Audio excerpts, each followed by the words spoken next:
Do you remember the first time you saw a dinosaur? You don't really believe it. It's like a miracle.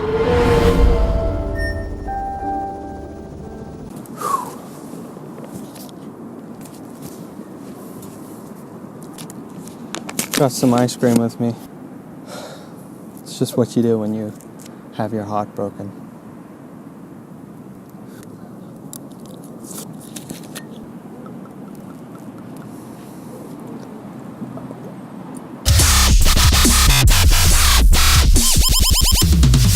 This movie is set a few years after the events of Jurassic World. The two leads, turns out they've been together and they've broken up. But now, they have to reunite to save the dinosaurs from the exploding island. Basically, the island's a volcano and is about to explode. That's only the first part of the film. The second part is in this mansion. The little girl who loves dinosaurs, loves her grandpa who founded the dinosaur island and blah, blah, blah. The first trailer looked pretty good. In that second trailer, you could tell, you could see the signs of something that doesn't seem like a good dinosaur movie. And it's exactly that shit that turned out being the main problems with the movie. They took a giant dump all over Jurassic Park. That is one big pile of shit. There's one good takeaway. They destroyed the island. They destroyed Island Nublar in the script. They had a volcano blow it up. Oh, it's almost like a preservation effort, you know? They're saving the island by destroying it in the movie. No matter what they do with the franchise from now on, they can't shit on it anymore.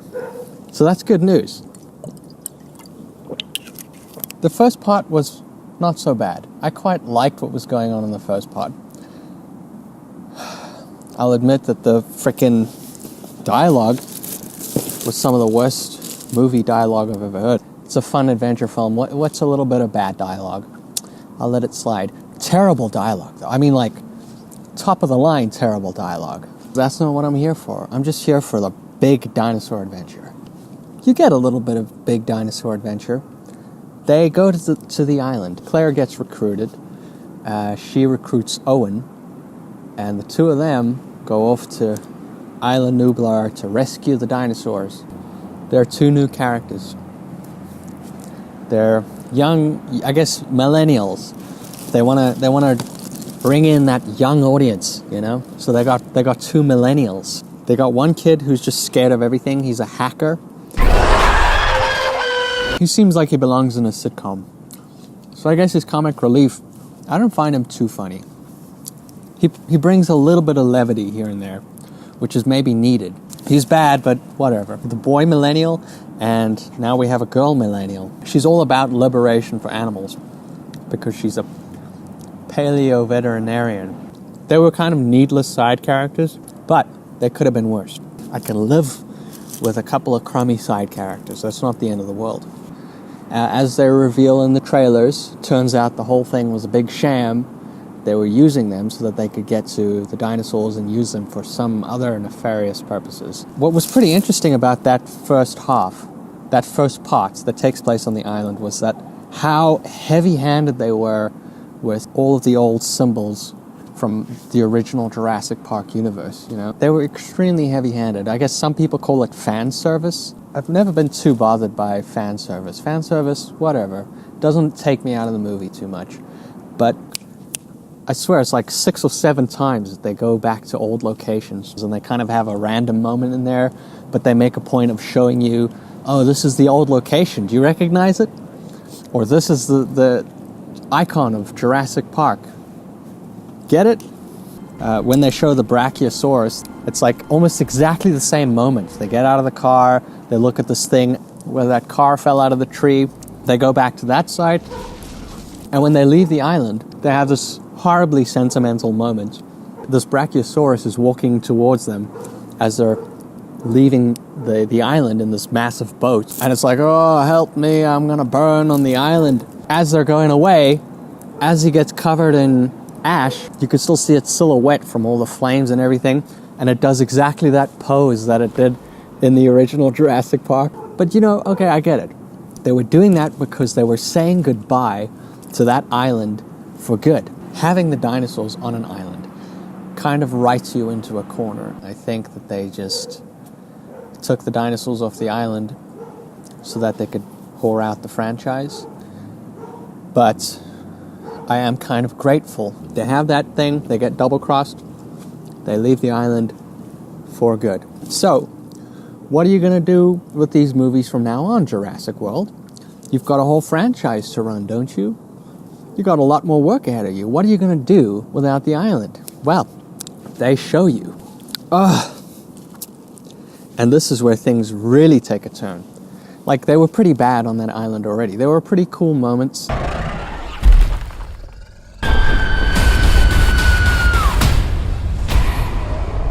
But that second part, boy, it's the weirdest story to put into this Jurassic World.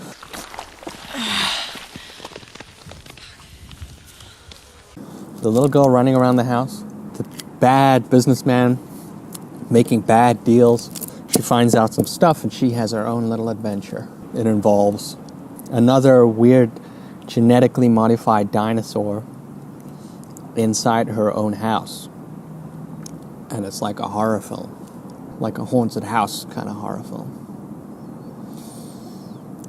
So this new genetically modified dinosaur at the house is what they call an Indoraptor, which is, I guess, a combination of Indominus Rex and a Velociraptor. I felt like this little story that takes place with the little girl in the mansion, it could have been a good film. They could have maybe made this haunted house thing work, but it's all about the finesse, it's all about the reveals. How does the little girl find out about this monster to begin with? How does she find out all the little details? Every little reveal requires finesse if it's going to work.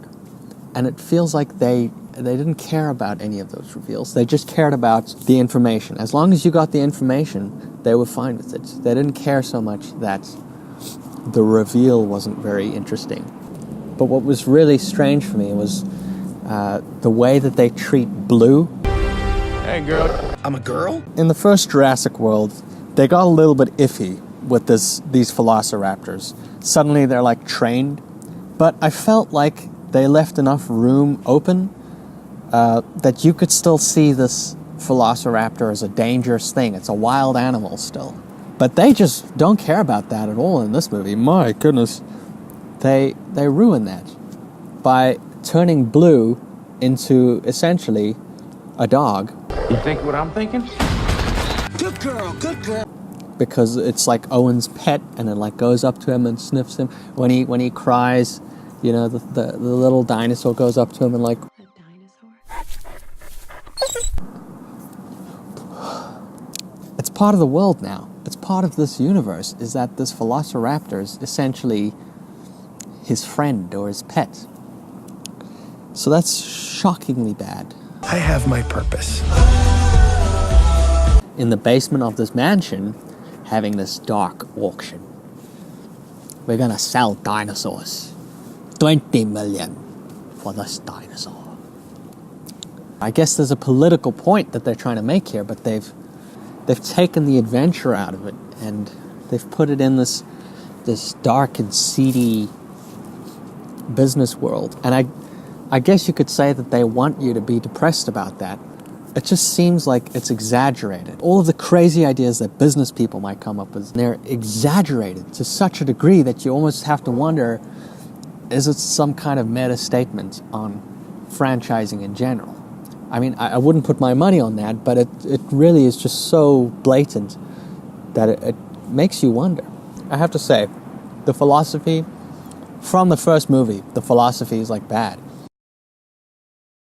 This character, Ian Malcolm, I can't even get a grasp on exactly what he's saying. He really is just saying a whole lot of nothing, because he's just talking out of his ass. He's trying to sound smart. Oh, there it is. There it is. They bring him back. It was okay in the first movie for it to be bad philosophy. Didn't play too much into the film. But now they're going to keep making movies in the cinematic universe, and it all rests on this philosophy, it's become more than just theme. The theme has taken over the direction of the film, of the plot, of the entire universe.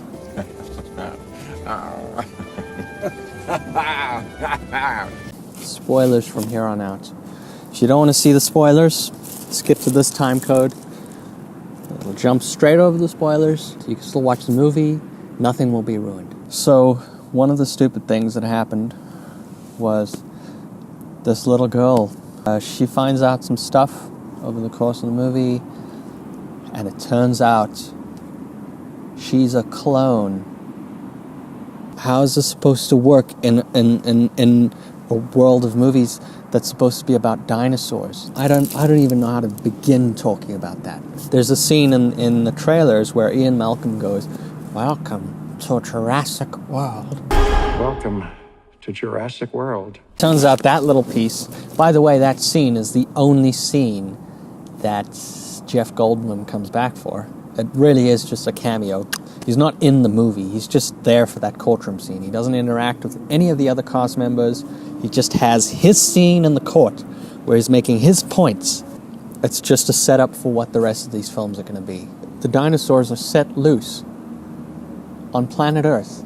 That's what they mean by welcome to Jurassic World. So what are the next movies going to be? They're just going to be like a post-apocalyptic thing? I did not start this war. Or they're going to be like, welcome to suburbia, but we got a T-Rex walking through the street. It's scary. Look at these.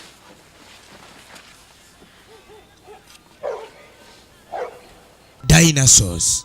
Okay, party's over. Everybody back inside. Douchebag, you No douchebag talk in my house.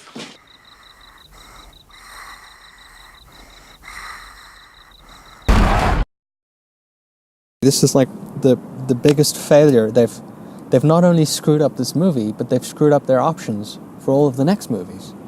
They have to be in this setup. They broke my heart.